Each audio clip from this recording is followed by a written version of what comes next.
Hello guys. Buddha को ज्ञान तब मिला जब कुछ भी पाने की इच्छा नहीं रही।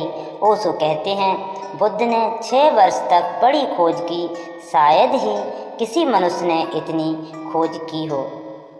जो भी जिसने बताया उसे पूरा किया।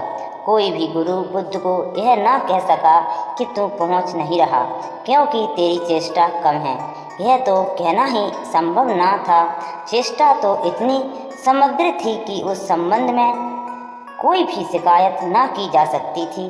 किसी गुरु ने कहा कि रोज सिर्फ एक चावल का दाना ही भोजन में लेकर 3 महीने तक रहो तो वे वैसे ही रहे, सूख कर हड्डी हो गए, श्वास लेना तक मुश्किल हो गया।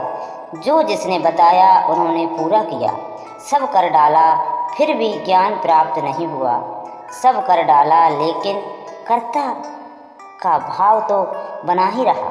उपवास किया, जप किया, तप किया, योग साधना की, लेकिन भीतर एक सूक्ष्म अहंकार तो बना ही रहा कि मैं कर रहा हूँ। मुट्ठी बंधी रही, मैं मौजूद रहा और उसे पाने की शर्त एक ही है कि मैं खो जाए। जो मैं है वह ना रहे आपके अंदर। क्या फ़र्क पड़ता है कि तुम दुकान चलाते हो कि पूजा करते हो, दोनों में बना रहता है। जिस क्षण अहंकार गिरता है उसी क्षण परमात्मा शुरू होता है। इधर तुम गिरे उधर वह हुआ, तुम गए बाहर वह आया। भीतर दोनों एक साथ ना रह सकेंगे। अंततः बुद्ध थक गए, सब कर लिया, कुछ भी ना पाया। निरंजना नदी में स्नान करने निकलते थे, इतने कमज़ोर थे कि निकल ना सके। नदी बहाने लगी, तैरने की क्षमता नहीं। नदी में वो बहने लगे, उनको तैरने की क्षमता नहीं। किनारे वृक्ष की शाखा को पकड़कर लटके रहे। उस क्षण उन्हें विचार आया कि मैंने सब कर लिया और कुछ ना पाया। सच तो यही है कि यह सब करने में मैंने सारी शक्ति भी गंवा दी। मैं इतना कमज़ोर हो गया कि इस छोटी सी नदी को पार नहीं कर पाता तो भव सागर कैसे पार करूँगा। राजमहल पहले ही व्यर्थ हो गया था। उस क्षण थकान इतनी गहरी हो गई कि आत्मा अध्यात्म भी व्यर्थ हो गया, मोक्ष भी व्यर्थ हो गया। बुद्ध के मन में उस क्षण उठा कि ना तो संसार में कुछ पाने योग्य है, ना मोक्ष में कुछ पाने योग्य है और ना कोई और कुछ पा सकता है। सारी दौड़ धाम व्यर्थ है। उस रात मोक्ष की इच्छा भी ना रही।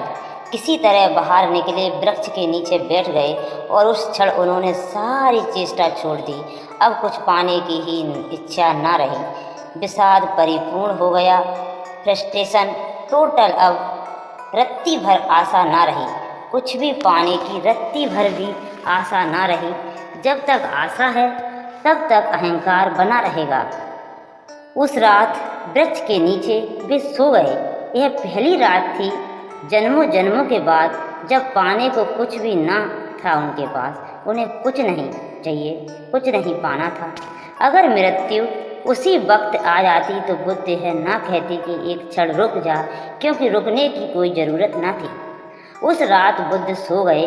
रात कोई सपना भी ना उठा। उस रात कोई विचार भी मन में ना आया, क्योंकि सब विचार वासनाओं के अनुसार ही वासना आगे चलती है और वासना के साथ विचार चलते हैं। कुछ पाने की इच्छा ना थी, विचार पीछे छाया की तरह चलते हैं। रात का आखिरी तारा डूबने के करीब था। बुद्ध की आंखें खुली, उठकर भी करने को कुछ नहीं था। आज सब व्यर्थ हो गया था। कल तक तो कुछ था, आज कुछ ना था। धर्म पाना था, आत्मा पानी थी, परमात्मा पाना था। कल तक तो उनको धर्म आत्मा ये सब पाना था, आज कुछ भी पाना नहीं था। अब अपने किए कुछ होता ही नहीं तो पड़े रहे। आखिरी तारा डूबता गया और वह चुपचाप देखते रहे। और कथा है कि उसी क्षण में ज्ञान उपलब्ध हुआ। इसका क्या अर्थ होता है? तेरी मर्जी का इसका अर्थ होता है जैसा तू बैठाए बैठूं, जैसा तू उठाए उठूं, जो तू करवाए करूं, अपने को बीच में ना लाऊं। अगर तू भटकता तो भटक, अगर तू पहुंचा तो पहुंच। मैं यह भी अड़चन बीच में खड़ी करूं कि इससे तो मैं भटक जाऊंगा। मैं अपने निर्णय को हटा दूं।